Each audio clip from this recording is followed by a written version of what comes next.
오늘 그 최종혁 청년이 찬양을 해주셨는데, 제가 개인적으로 최종혁 청년에 대해서 잘 압니다. 얼마나 가슴이 떨리고 찬양이 끝날 때 이렇게 종종으로 가는 모습이 마음으로 느껴집니다. 그럼에도 불구하고 하나님의 뜻을 전하기 위해서 찬양을 해주신 최종혁 청년에게 기쁜 관심을 드립니다.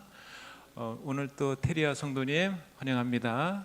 또 딸 또 소윤 어린이가 정말 오래간만에 왔네요. 네, 아주 건강한 모습으로 뵐 수 있어서 하나님께 감사를 드립니다. 자, 오늘의 설교 제목을 한번 띄워보도록 하겠습니다.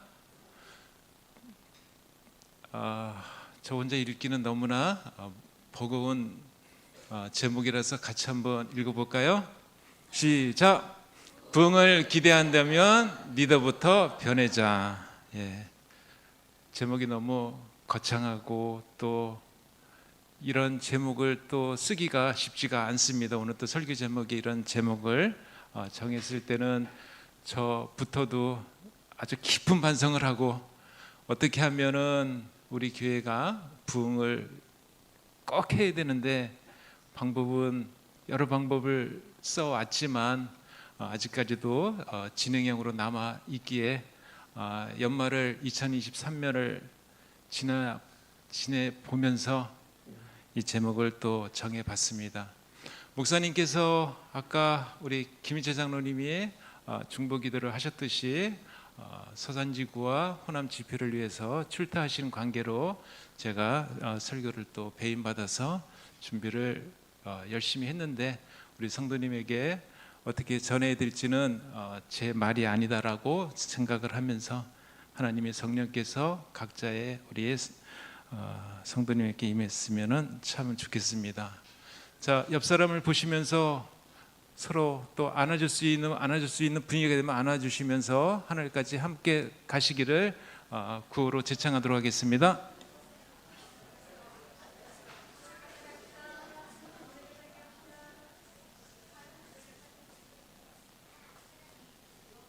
김재복 장님하고 이렇게 허그를 한 건 제가 신앙하기 시작해서 처음인 것 같습니다. 또 이런 기회가 또 어떻게 있었는지 다시 한번 또 하나님께 감사를 드립니다.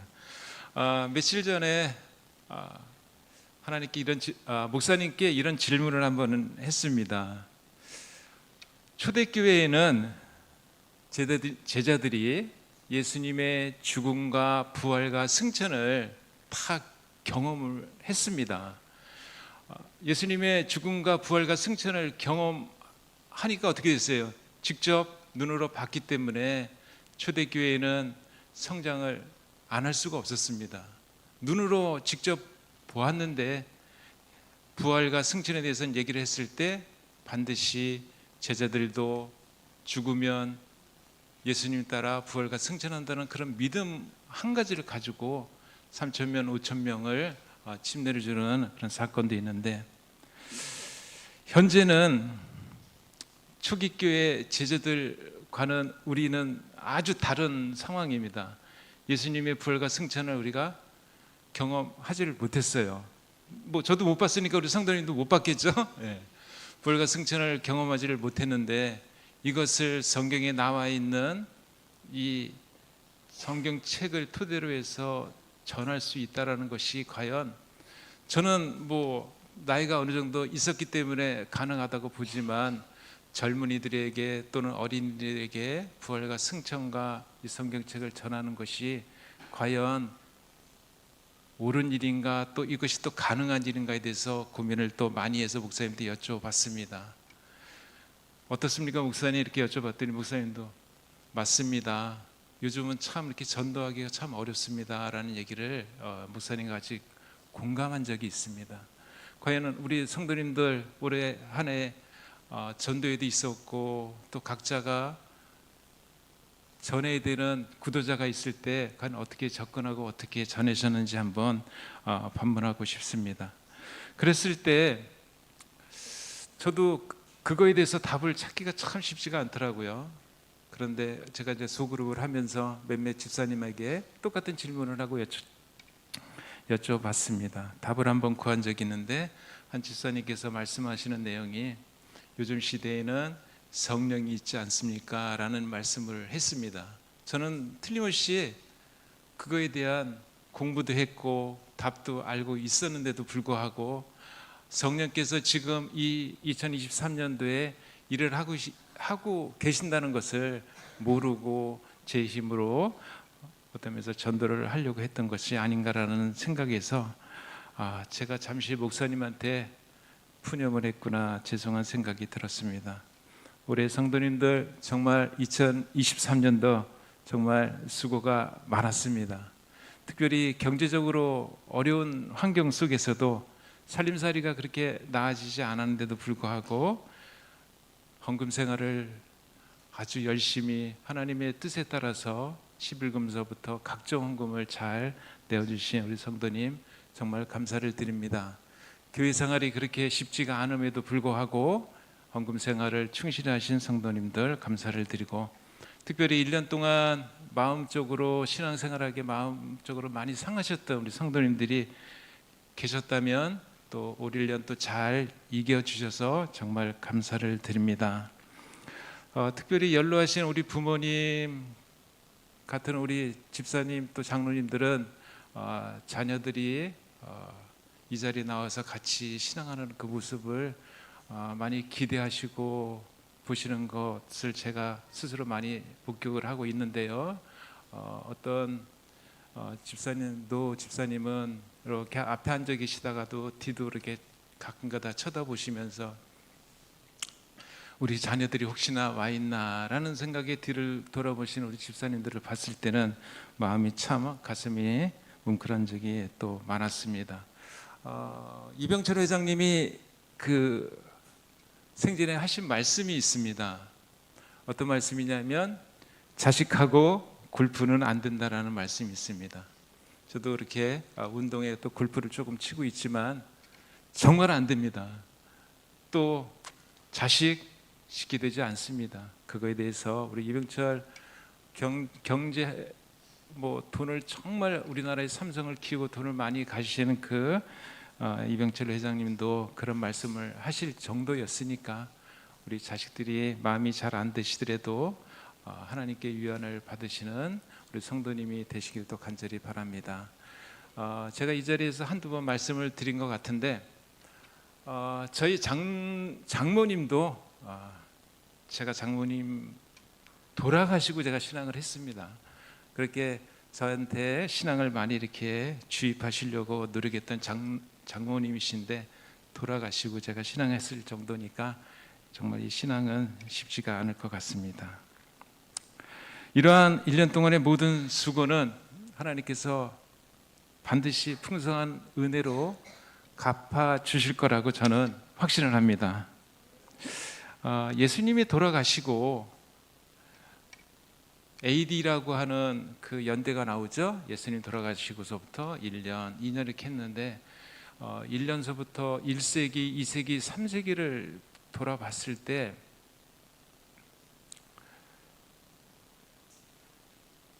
특별히 신앙이 많이 3세기로 가면서 변질된 모습을 제가 또 보게 됩니다. 특히 안식일이 일요일로 변경되면서 오늘날 많은 오류를 믿게 되는 사건이 진리란 무엇인가라는 그 책자에 이 책은 제가 신앙을 시작을 하고 얼마 안 됐을 때 어느 집사님께서 저한테 책을 선물을 해주셨습니다. 진리가 무엇인가라는 책을 한번 읽어보시면 성경을 전체적으로 또 세상의 역사를 한꺼번에 볼 수가 있어서 선물을 제가 받아가지고 한 10여 번 정도 읽은 기억이 신앙 처음 시작해서 제가 많은 공부를 했습니다. 제가 한번 읽어볼까요? 일요일 예배의 법제와 콘스탄 황제의 일요일 휴업령.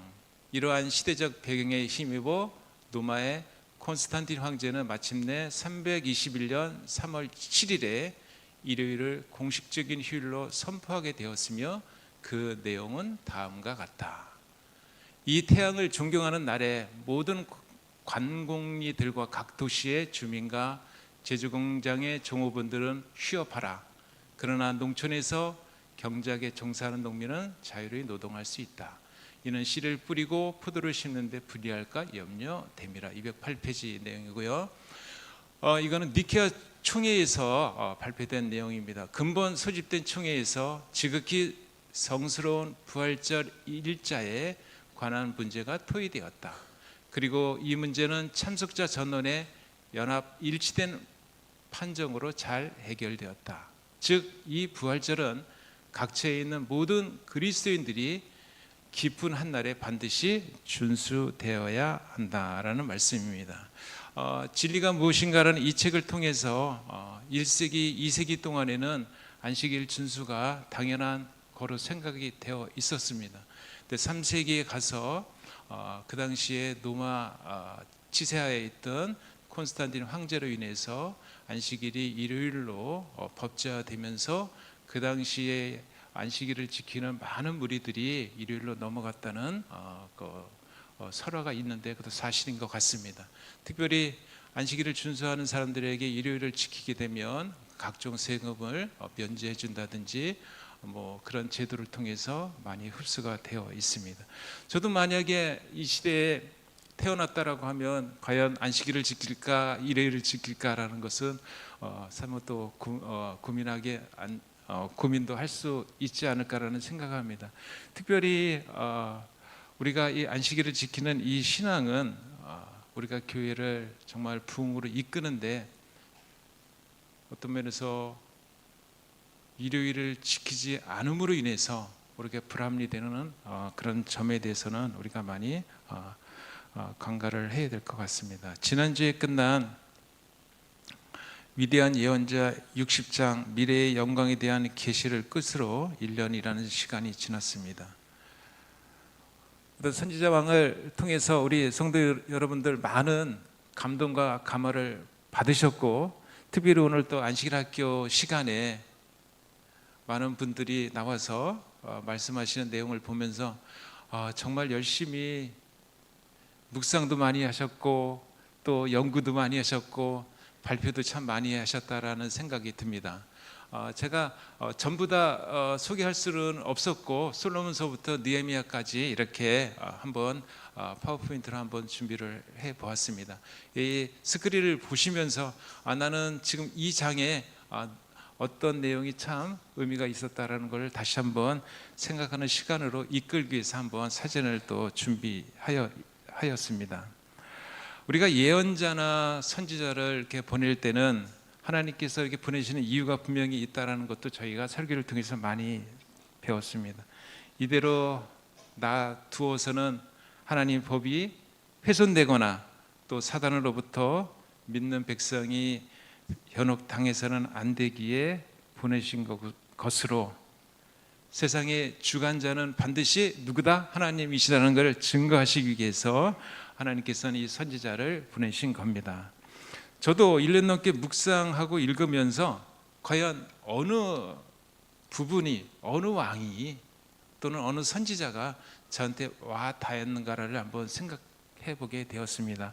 그래서 저는 두 왕을 소개를 할 것인데요, 요시야 왕과 느헤미야 선지자를 제가 깊은 감명을 받았습니다. 그래서 오늘의 키워드는 무엇이냐면, 아까 우리 소그룹 할 때 김원봉 집사님께서 선지자 왕 1년 동안 책거리 하는데 어느 부분이 가장 느꼈습니까? 라고 봤을 때 이것입니다. 개혁이라고 얘기했습니다. 그래서 오늘의 키워드는 개혁의 왕 요시야 왕과 느헤미야 선지자를 소개를 할까 합니다. 사실은 아까 제목에서도 제가 말씀을 드렸다시피 교회 부흥은 우리 성도님 모두의 꿈입니다. 이 성전에 120명의 자석이 우리가 넘쳐다라고 5년 넘게 우리가 기도한 것도 분명히 사실입니다. 하지만 한 번 딱 이루어졌습니다. 한 번 딱. 근데 한 번 이룰 것이 아니라 우리가 계속 300 매주 일어나야 될 일이기 때문에 저희가 이제 기도하고 또 우리가 또 부흥을 또 꿈꾸지 않습니까?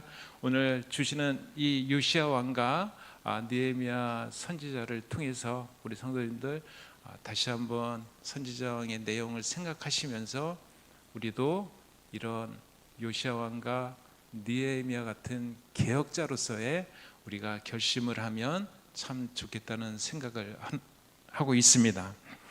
예, 첫 번째 요시야 왕은 남유다, 다 내용을 아시기 때문에 그냥 바로 직접적으로 설명을 하겠습니다. 16대 왕입니다. 할아버지는 므낫세고 아버지는 아몬이고 우리 증조부는 잘 아시는 히스기야 왕입니다. 히스기야 왕은 성경에서 많은 부분으로 말씀되어 있어서 선한 왕으로 평가되고 있지만 그의 아들 므낫세 왕은 한결같이 선지자들은 어떻게 말씀을 하고 있냐면 이보다 악을 행함이 그 전에 있던 자보다 더욱 심하였다라고 선언할 정도로 므낫세 왕은 정말 포악하고 악한 왕입니다. 그래서 히브리서 11장 36절에서 38절에는 죄송합니다만 한번 다 같이 읽어주시겠어요? 시작. 채찍질 뿐 아니라 결박과 옥에 갇히는 시험을 받았으며 돌로 치는 것과 톱으로 켜는 것과 시험과 칼에 죽는 것을 말하고 양과 염소의 가죽을 잃고 유리하여 궁핍과 환난과 학대를 받았으니 이런 사람은 세상이 감당치 못하도다. 순교자에 대한 얘기를 지금 히브리서 저자는 말씀하고 있습니다.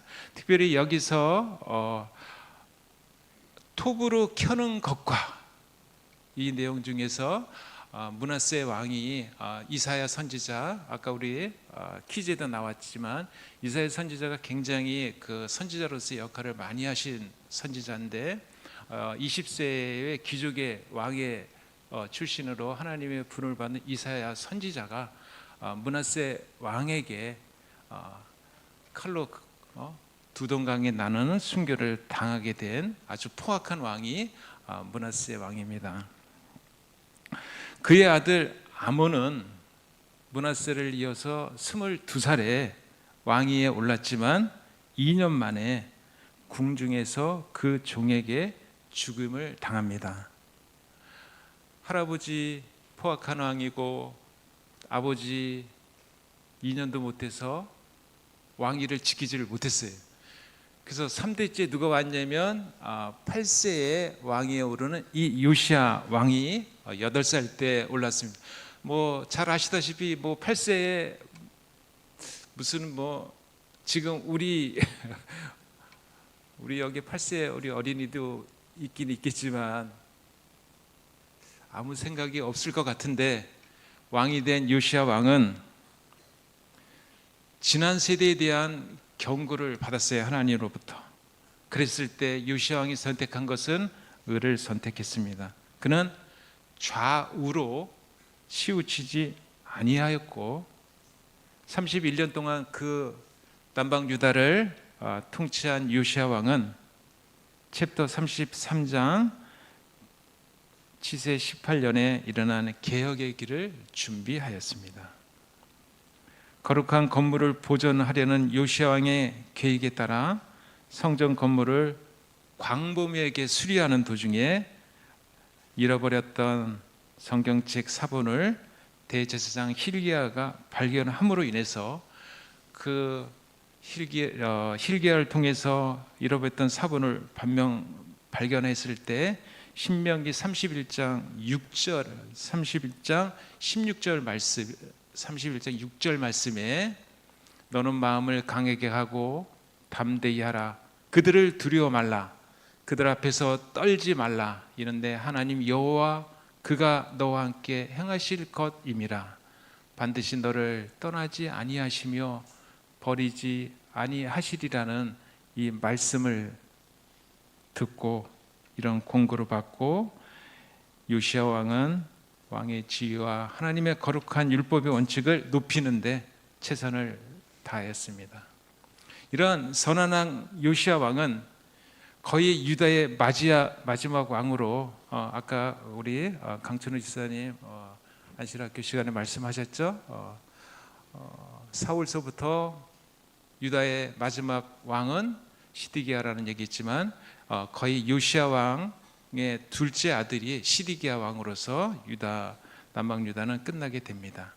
거의 유다의 마지막으로 기억될 때 여선지자 훌다를 통해서 예루살렘 멸망이 피할 수 없다라는 사실을 요시야 왕에 전해줍니다.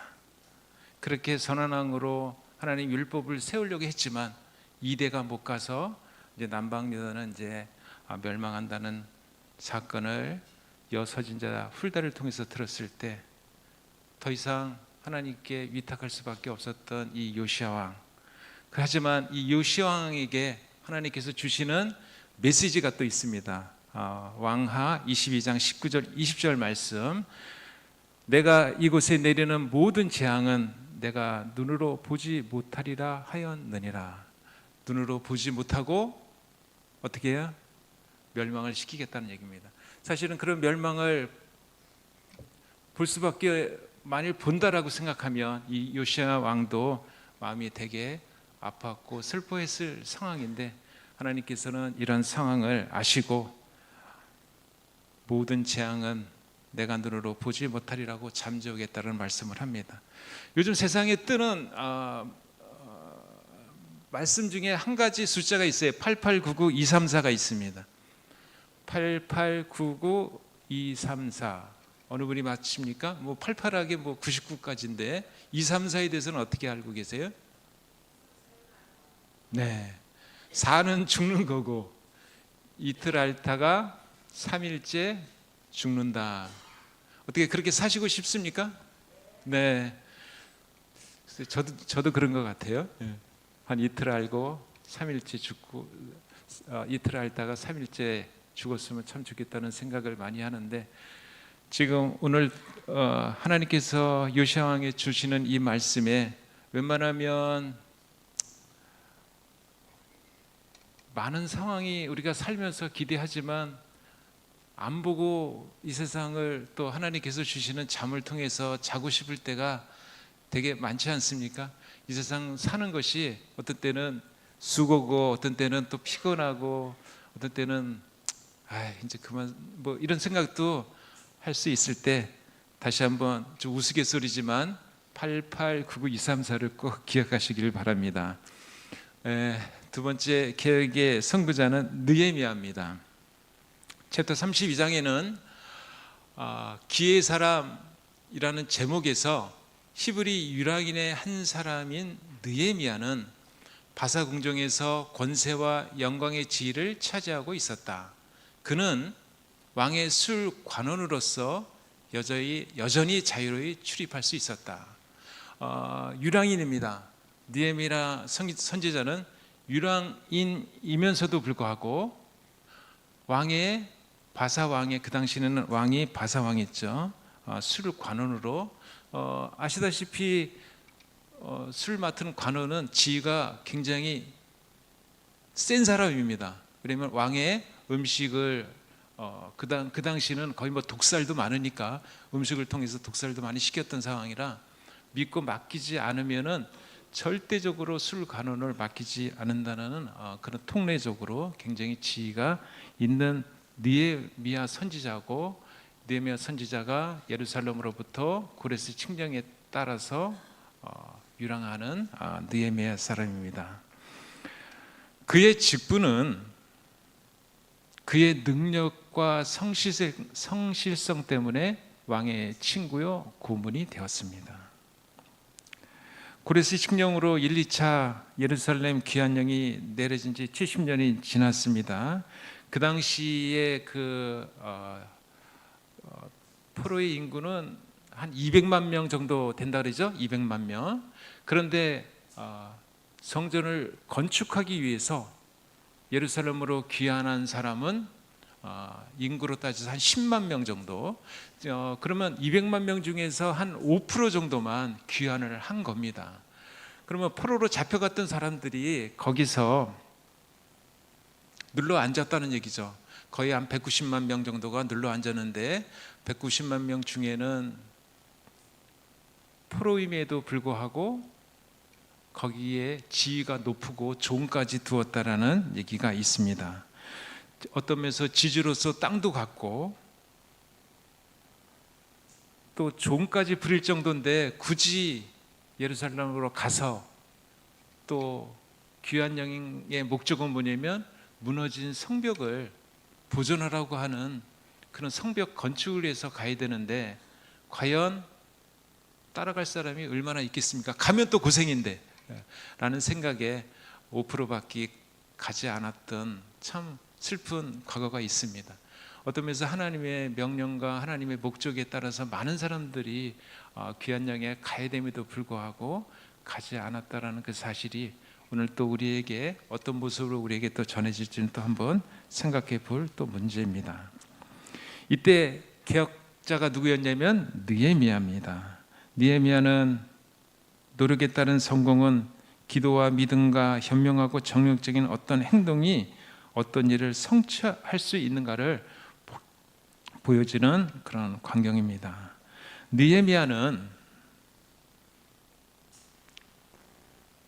제사장도 선지자도 아니었고 높은 지위를 요구하지 않았습니다. 그는 중대한 시기를 위해 일어난 한 개혁자입니다. 백성으로 하나님과의 올바른 관계를 갖게 하는 것이 그의 목적이었다. 아까 전제도 말씀드렸지만 바상의 총애를 입은 이 느헤미야는 왕의 친구요 또 고문이었습니다. 그런데 백성들에게는 어떤 존재로 나타났냐면 나는 제사장도 아니요 선지자도 아니고 나는 또 백성들에게 높은 지위를 요구하지도 않고 또 그 당시에 총독 정도였으면 높은 보수를 받았다고 합니다. 보수도 받지 않았습니다.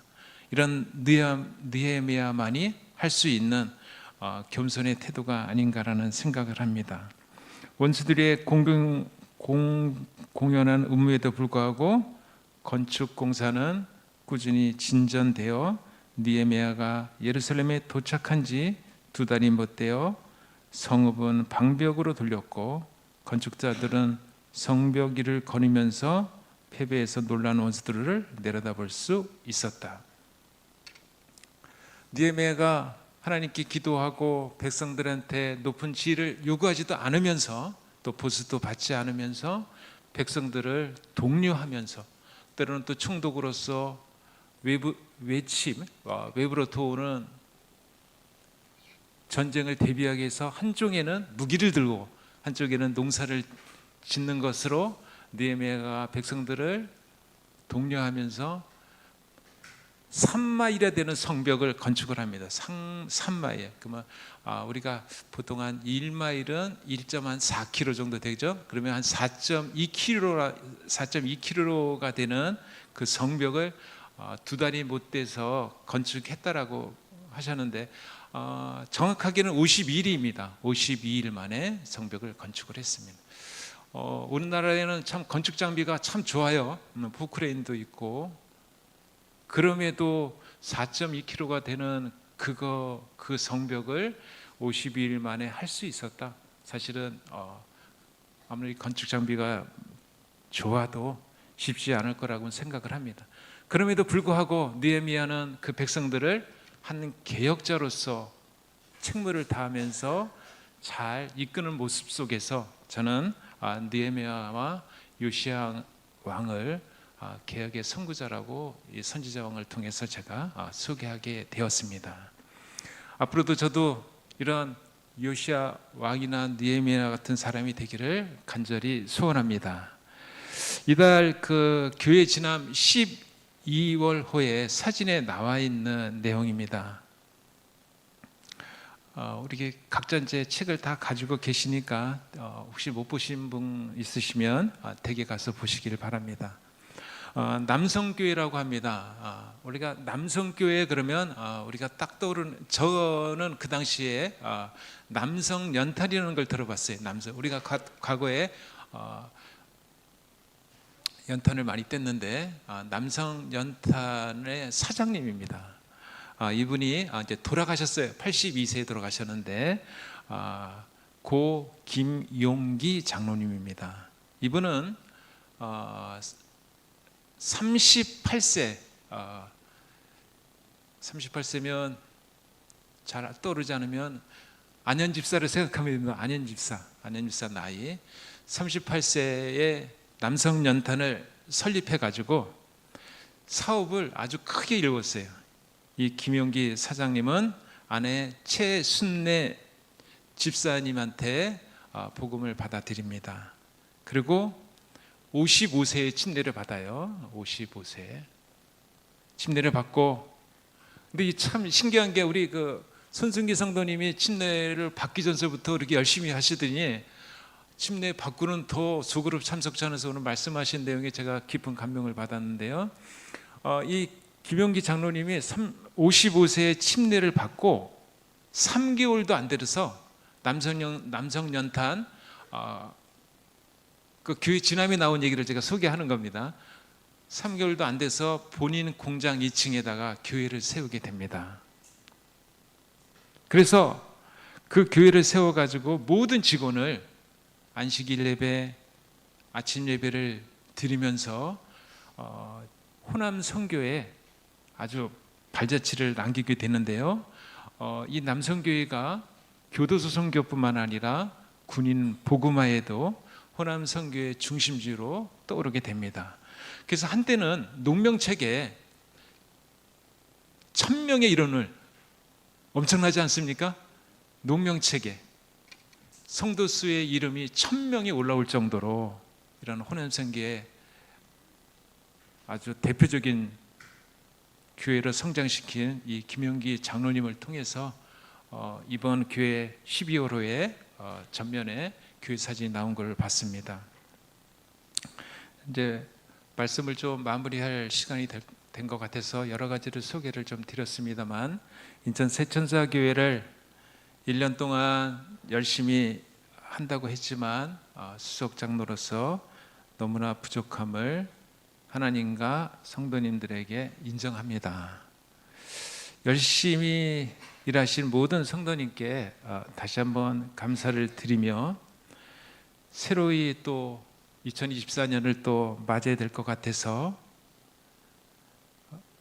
요시야 왕과 느헤미야처럼 호남 선교의 중심지로 발전시키신 고 김용기 장로님처럼 결심하는 시간이 저에게 있었습니다. 지난주에 인천 지역 연례 행정위원회가 있었습니다. 안식일에 저희 교회에서 있었는데요.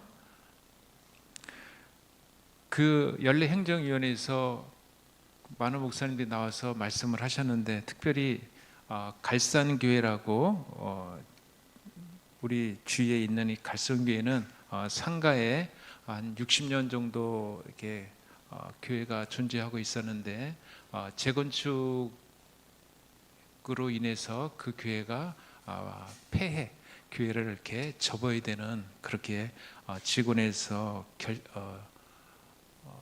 결정했다라는 소식을 들었을 때 참으로 많이 안타까웠습니다. 교회가 60년을 지켜왔는데 이제 그만하겠다고 교회를 이렇게 문을 닫는 모습을 보면서, 또한 오늘 또 주변에도 많이 나와 있죠. 주안교회는 아직도 재건축에 있어서 법적 투쟁을 하고 있는 상황에 외적으로 많이 어려움이 있는 것 같습니다. 그럼에도 불구하고 우리 인천 새천사교회는 저의 또 부족함을 또 많이 또 아시는 우리 성도님께서 일을 하셔서 여집사에서 연례 행정회에서 저녁 식사를 아주 맛있게 준비하셔서 많은 오신 목사님과 장로들에게 깊은 감명을 받았습니다. 맨 오른쪽에 이렇게 사진 있으신 분이 정지혁 집사님입니다. 그분이 안 계실 때로 제가 찍으려는데 계속 계셔가지고 어쩔 수 없이 찍게 됐습니다. 정지혁 집사님 그날 늦게까지 남아 계셔서 너무 감사를 드립니다. 이렇게 안식일 오후에도 어떤 행사가 있을 때 우리 여집사회가 단합해서 이런 모습을 보이는 이 자체만 보더라도 인천 새천사교회는 희망이 있는 것이 아닌가라는 생각을 분명히 갖게 합니다. 또 지난주에 또 어떤 내용이 있었냐면, 엔젤스 카페 붕어빵 사역을 우리가 시작을 했는데요. 여기에 사진에 보여 있는 그 사람은 어른들이 다 아닙니다. 어린아이들이 아주 신나가지고 봉사하는 모습을 보면서 우리는 사실은 준비만 했는데도 불구하고 어린이들이 이렇게 그렇게 열심히 하고, 또 어린이들이 붕어빵 사역을 하니까 지나가는 등산객들이 너무 감사히 받고 짜증을 내는 모습이었습니다. 저희들이 한번 이렇게 줄 때는 조금 약간 좀 짜증도 부리고 그러죠. 근데 짜증 부린 게 없이 어린아이들한테 등도 두드려주고 수고한다 그러고 아주 잘 챙겨가는 모습을 보면서 제가 이 붕어빵 사역을 하기 위해서 제가 붕어빵을 몇 개를 준비해서 시식도 했습니다. 그래서 특별히 조그만 붕어빵하고 큰 거 붕어빵을 이렇게 두 개를 시식을 해봤는데, 조그만 붕어빵은 같이 시식하는 사람 중에 한 분이 그런 얘기를 했는데 붕어가 불쌍해요 그러더라고요. 그래서 조그만 붕어빵을 하려다가 불쌍한 붕어빵을 하면 안 될 것 같아서 큰 붕어빵을 한번 제가 준비를 한번 해봤습니다. 오늘도 날씨가 조금 추워지지만 여전히 우리 어린이들을 통해 가지고 이 붕어빵 사역을 끊임없이 하려고 하고 오늘도 할 것 같습니다. 참석하실 수 있는 우리 성도님이 계신다면 붕어빵 또 시식도 해주시고 또 맛있다고 칭찬도 해주시고, 인천 세천사 교회가 지역 교회에 크게 사역을 할 수 있는 좋은 기회가 아닌가라는 생각을 하고 있습니다. 특별히 리더부터 변한다라는 그 말씀을 제가 설교 제목에 달았는데, 리더는 우리 인천 세천사 모든 분들이 사실은 다 리더입니다. 어린이도 리더고 또 연로하신 집사님도 리더고 장로님도 리더라고 저는 생각을 분명히 하고 있습니다. 특별히 지난주에는 우리 찬양대장님이 안 계셨을 때 어떻게 할까, 우리 찬양대장님이 안 계시면 찬양이 많이 죽고 그렇습니다. 이거를 어떻게 할까 고민하던 중에 제가 제안을 통해서 우리 장로님들이 찬양 인도를 찬양과 경배를 한번 한 적이 있습니다. 이거를 통해서 앞으로도 계속 하겠지만 또 어느 또 장로님은 나는 목이 이렇게 아파가지고 찬양이 안 되는데 그랬을 때 제가 그냥 립싱크만 하시면 됩니다. 이렇게 하시면 되는 거니까 우리 앞에 나와 있는 그 존재감이 최고니까 그 존재감을 보여드리기 위해서 이렇게 해야 됩니다라고 이렇게 좀 너스레도 뜬 그 일이 또 지난주에 또 있었습니다. 우리 또 제가 보는 데서 맨 왼쪽에 우리 또 젊은 또 지우 또 찬양 사역자가 또 전주에도 오셨고 이번 주도 오셨고 정말 환영합니다. 이렇게 해서 이런 분들이 다 리더입니다. 우리가 리더라고 하는 것은 꼭 그렇게 정해진 것이 아니라 우리 교회 부흥을 꿈꾸는 모든 이들이 다 리더이기 때문에 저도 그 사역에 동참할까 생각을 합니다. 특별히 저희가 한번 대작을 한번 2024년 1월 1일 한번 마련해 볼까 합니다. 우리 전체 성도님들이 다 참여하시면 좋을 것 같아서 한번 제안을 드리고 그 부분에 대해서 한번 상의를 해보려고 하는데, 작년에 몇 집사님과 장로님과 해서 이 원적산 이렇게 일출을 한번 보러 간 적이 있습니다. 그래서 일출을 보고 아침 식사를 또 해야 되니까 이렇게 해서 콩나물 국밥이라도 한 그릇 먹겠다고 그렇게 해서 자동차로 이동을 했는데 다 쉬는 거예요. 그래서 우리 밥 먹을 데가 없어가지고 그러면 이제 각자 교회 가서 뭐 대충 먹자라고 했는데 이렇게 오는데 노성병원이라고 하는 그 병원이 있더라고요. 근데 사람이 웅성웅성거려요. 웅성웅성거리는데 보니까 거기 안내하는 사람이 여기에 안에 들어가시면 떡국을 줍니다라는 얘기를 하더라고요. 그래서 이게 웬일입니까? 아침을 먹을 데가 없는데 떡국을 준다니까. 그래서 들어갔더니 사람이 발 디딜 자리가 없어가지고 저는 그냥 받아만 오고 또 수건을 받아왔는데, 이러면서 우리가 잠시 이동하면서 생각하는 것이 무엇이냐면, 우리 교회도 내년에는 1월 1일 날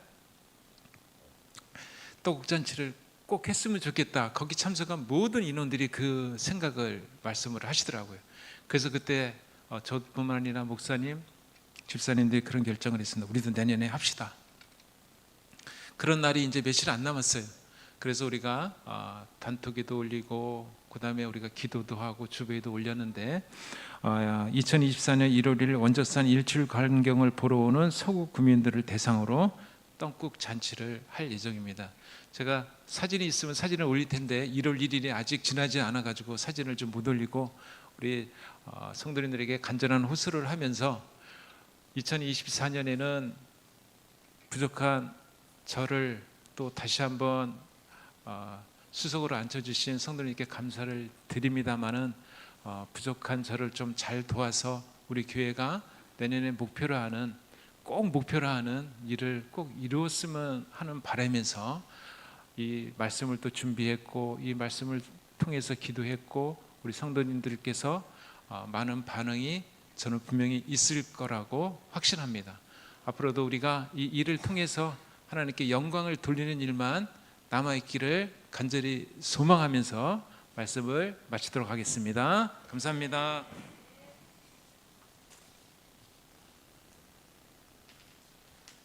네, 두 분 또는 세 분씩 오늘 주시는 말씀을 나눠주시고 느낀 점 결심을 좀 하여 주시면 감사하겠습니다.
은혜의 말씀을 황은혜 집사님이 말씀해 주시겠습니다.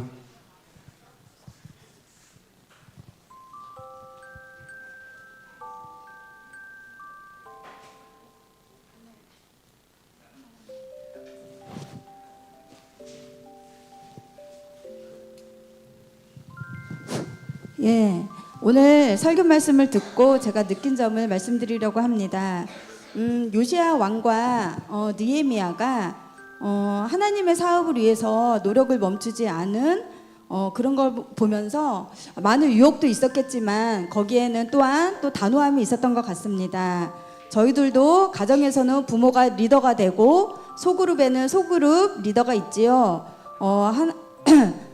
맡겨진 직분에 또 순종하는 마음, 또 하나님의 뜻이라는 생각으로 각자마다 리더라는 생각을 가져야겠습니다. 또한 하나님이 제 삶의 리더이시고 주관자이시기 때문에 말씀을 묵상해야겠고 또 기도로서 하나님께 간구하는 제가 되기를 소망합니다. 황은혜 집사님을 주님의 이름으로 축복합니다. 헌금 시간입니다.